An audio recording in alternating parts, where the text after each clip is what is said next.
Anime नाम तो आपने सुना ही होगा। इनफैक्ट बहुत से लोगों को पता होगा कि मोस्ट फेमस एनिमेस कौन से हैं और उनमें मोस्ट फेमस कैरेक्टर भी कौन है। But what exactly is an anime? क्या वो किसी टाइप का कार्टून है? इस वीडियो में बात करेंगे एनिमे के बारे में, उसके टाइप्स के बारे में, कंपेयर करेंगे एनिमे को कार्टून के साथ में, और एट द एंड में सजेस्ट करूंगा कुछ popular anime, most famous animes, ताकि आप उन्हें देख के अपनी एनिमे जर्नी स्टार्ट कर सको और एनिमे वर्ल्ड को एक्सप्लोर कर सको। So without wasting any time, let's get started. So let's start with basic understanding of what is anime. So Japan में बेसिकली जो भी एनिमेशन बनाई जाती है उसे हम एनिमे कहते हैं। एनिमेशन जो कि एजुकेशन पर्पजेस के लिए या फिर ऑफिशियल कामों के लिए बनाई जाती है उसे हम एनिमे नहीं कहेंगे। जो भी एनिमेशन टीवी पे टेलीकास्ट करने के लिए या वर्ल्ड वाइड ब्रॉडकास्ट करने के लिए बनाई जाती है उसे हम एनिमे कहेंगे। एनिमे में बहुत से एलिमेंट्स होते हैं और वो बेसिकली बेस्ड होती है लाइफ इश्यूज़ पे। उसमें बहुत सी चीज़ें होती है कैरेक्टर के लाइफ से रिलेटेड, जैसे कि बहुत सी लंबी स्टोरी लाइन, उसका फ्यूचर, प्रेजेंट, पास्ट को बहुत ही डिटेल में एलॉबरेट किया जाता है, जिसकी वजह से ही एनिमे में बहुत से एपिसोड्स होते हैं। बट ये लोगों को काफ़ी इंटरेस्टिंग लगती है क्योंकि ये हमेशा सस्पेंस बनाए रखते हैं। जो भी इनका अगला एपिसोड आने वाला होता है उसमें पिछले एपिसोड से कनेक्शन ज़रूर होता है। रैंडमली ये कुछ भी नहीं बनाते, इसलिए इसमें बहुत ही एक सेंस ऑफ क्यूरियोसिटी वो डेवलप करते हैं ताकि लोग इसमें बहुत इंटरेस्ट ले, और इसी वजह से बहुत से एपिसोड्स होने के बाद भी लोग वो सारे एपिसोड्स देख लेते हैं। एनिमे में ऐसी भी चीज़ें होती है जैसे कि वॉयलेंस, एक्शन और अडल्ट जोक्स, अडल्ट कॉमेडी, और जोक्स काफ़ी अच्छे होते हैं, कार्टून से तो बहुत ही अच्छे होते हैं।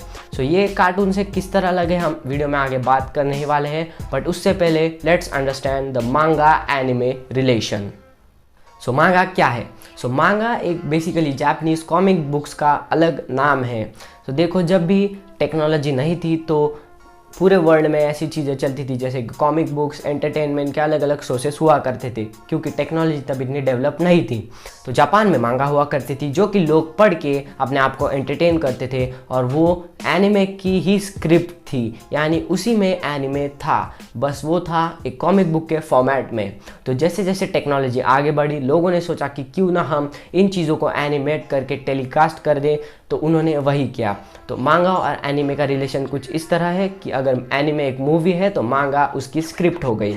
सो most of the animes are dependent on manga, और उसे 5-10% कुछ बदलाव करके उसी का एनिमेशन बना के एनिमे इज़ रेडी। सो अगर आपको मेन एनिमे का स्टोरी जानना है, मेन एकदम डिटेल में ओरिजिनल आपको जानना है, तो आपको मांगा पढ़नी पड़ती है, और मांगा होती है script of anime. Now let's talk about types of anime. देखो, एनिमे के बहुत से टाइप्स हैं। अगर आपको डिटेल में सभी जानने हैं तो आपको गूगल करना पड़ेगा, क्योंकि अगर मैं इस वीडियो में सब बताने लगूँ तो आप बहुत ही बोर हो जाओगे, और बताना भी इतना आसान नहीं है क्योंकि सभी नेम्स जापानीज़ में है, तो प्रोनाउंस करना भी इतना इजी नहीं है। बट बेसिक जो भी टाइप्स है मैं आपको बता देता हूँ, जैसे कि शोनेन है, शोजो है, सेंसी है, जोशी है, कोडोमो है। ये कुछ बेसिक टाइप्स ऑफ एनिमे है जो कि टारगेट करते हैं बच्चों के लिए, कुछ यंग टीन्स के लिए, टीन गर्ल्स, टीन बॉयज़ के लिए, अडल्ट मैन, अडल्ट वुमेन, इस कुछ कैटेगरीज में इनको डिवाइड करा गया है, और इसे जॉनराज ऑफ एनिमे भी आप कह सकते हो। Now let's talk about cartoons. So जैसे कि मैंने आपको बताया कि मांगा से एनिमे बनता है, बट कार्टून इस तरह नहीं रहता। Cartoon basically is a painting. तो देखो, जैसे कि वॉल्ट डिज्नी ने बनाया मिकी माउस की पेंटिंग बनाई, और उसके अराउंड उन्होंने उस कार्टून का कॉन्सेप्ट बनाया। तो जब वो सोच रहे होंगे अदर कैरेक्टर्स के बारे में, तो उन्होंने जब उनके बारे में सोचा तो उन्हें उनका भी स्केच बनाना पड़ा या पेंटिंग बनानी पड़ी, और उसके बाद वो कार्टून डिज़ाइन हुआ। फिर उन्होंने एनिमेशन की स्टोरीज़ लिखी, और देखो, तुम देखते हो कार्टून में हर एपिसोड अलग होता है, उसमें ऐसा ज़्यादा कोरिलेशन आप नहीं देख सकते कि पिछले एपिसोड में ऐसा हुआ था तो उसके बाद ऐसा ही होगा, ऐसा कंपलसरी नहीं है। वहाँ पे रैंडम इवेंट्स होते रहते हैं, बट वहाँ पे बस एक चीज़ होती है कि कोई भी मेन एक कैरेक्टर है जिसके अराउंड सारी जो भी स्टोरी है वो हो रही है। बट एनिमे में इस तरह चीज़ नहीं होती। तो ये है एक पॉइंट, आप देख सकते हो कि एनिमे कार्टून किस तरह से अलग अलग होते हैं।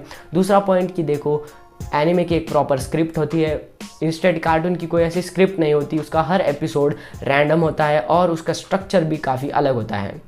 बात करें तो एनिमे के बहुत से टाइप्स होते हैं जो कि अलग अलग टारगेट ऑडियंस को टारगेट करते हैं, बट उसी तरह कार्टून का ऐसा कुछ अलग पर्पस नहीं होता। वो बेसिकली बनाया जाता है ह्यूमर के लिए, कॉमिक के लिए, लोगों को हंसाने के लिए। वो बेसिकली सिर्फ टारगेट करता है बच्चों को।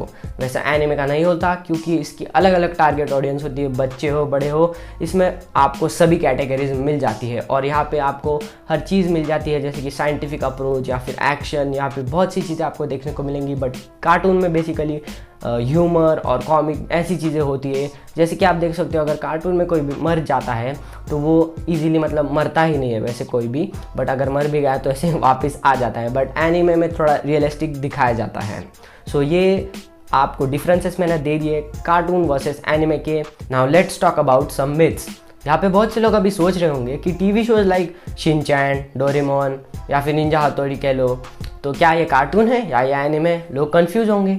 बट देखो, जैसा कि मैंने आपको बताया, एनिमे इज़ जापानीज़ एनिमेशन, तो ये सब चीज़ें एनिमे फैमिली को बिलोंग करते हैं। बट ये मेन स्ट्रीम एनिमेज नहीं है। अगर आप कोई एनिमे फ़ैन को पूछोगे तो वो नहीं बोल देगा। क्यों? क्योंकि उसे ऐसा विश्वास नहीं होगा कि ये एनिमे है। बट दे आर एनिमे, क्योंकि वो एनिमे फैमिली से बिलोंग करते हैं, बट वो मेन स्ट्रीम नहीं है। जैसे कि आप देख सकते हो, इंडिया में जो मेन स्ट्रीम टीवी शोज चलते हैं वो किस तरह के होते हैं, सास बहू टाइप। बट अगर कोई अलग टीवी शो हो जाए तो आप उसे ऐसा कंसिडर नहीं करते, बट वो होता तो उसी टाइप में है ना, उसी टाइम का होता है, उसी चैनल पे आता है। तो उसी तरह ये जो भी है, ये टीवी शोज, ये भी एनिमे फैमिली से बिलोंग करते हैं, but they are not mainstream. अब मैं आपको दे रहा हूँ कुछ एनिमे सजेशंस, ताकि आप उन्हें देख के एनिमे वर्ल्ड को मोर एक्सप्लोर कर सके। सो पहले मैं बात करूँगा ड्रैगन बॉल के बारे में। सो ये मेरा मोस्ट फेवरेट एनिमे है और ये वर्ल्ड का मोस्ट पॉपुलर एनिमे भी है। सो ये जाना जाता है इसके एक्शन के लिए। इसके 5 पार्ट से Dragon Ball Z, Dragon Ball GT, Dragon Ball Super और ड्रैगन बॉल सुपर हीरोज़। और ये एनिमे अब तक कंप्लीट नहीं हुआ है और आई गेस इसके 500+ एपिसोड से काफ़ी अच्छा एनिमे है। अगर आपको अब तक ये समझ में नहीं आया कि ये एनिमे कौन सा है, तो आप गोकू को तो जानते ही होंगे। सो ये गोकू वाला एनिमे है। दूसरा बोलता हूँ मैं नारुतो भी बहुत फेमस एनिमे है, बहुत सारे लोगों को पसंद है, बट मुझे नहीं पसंद, क्योंकि मैं डार्क एनिमेज नहीं देखता ज़्यादा। सो इसमें थोड़ा डार्क ऐसे मुझे लगता है, इसलिए मैं नहीं देखता। बट इसके भी 600+ एपिसोड से, ये भी काफ़ी शानदार एनिमे है। इसमें निंजा के बारे में है, फुल जो भी इसमें हीरोज़ है वो सब निंजाज है। थर्ड, अगर आपको कोई छोटे एनिमेज देखने हैं, ये तो काफ़ी मैंने आपको बड़े बता दिए, अगर आप छोटे एनिमेज देखना चाहते हो तो डेथ नोट बेस्ट एनिमे है। उसके भी 37 एपिसोड है, बट वो मैंने अब तक नहीं देखा। फोर्थ में बात करूँ तो वन पंच मैन, तो वो भी बहुत ही एक्शन बेस्ड एनिमे है और बहुत ही अच्छा है। उसके 26 एपिसोड्स है। अगर आपको साइंटिफिक एनिमेज देखने हैं तो बहुत से अच्छे एनिमेज, जैसे काउबॉय बीबॉप और या फिर स्टेन्स गेट्स, जो कि काउबॉय बीबॉप के तो मुझे एपिसोड्स नहीं पता, बट स्टेन्स गेट्स शायद 20 से 30 एपिसोड्स के बीच में है। सो एनिमेज आपको हर कैटेगरी के मिलेंगे अगर आप सर्च करोगे। So that's it for today's video अच्छे लगे तो लाइक कर देना, यूजफुल लगे तो शेयर करो अपने फ्रेंड्स के साथ में, कमेंट करके बताओ आपका फेवरेट एनिमे कौन सा है। मिलता हूँ नेक्स्ट वीडियो में, तब तक के लिए बाय।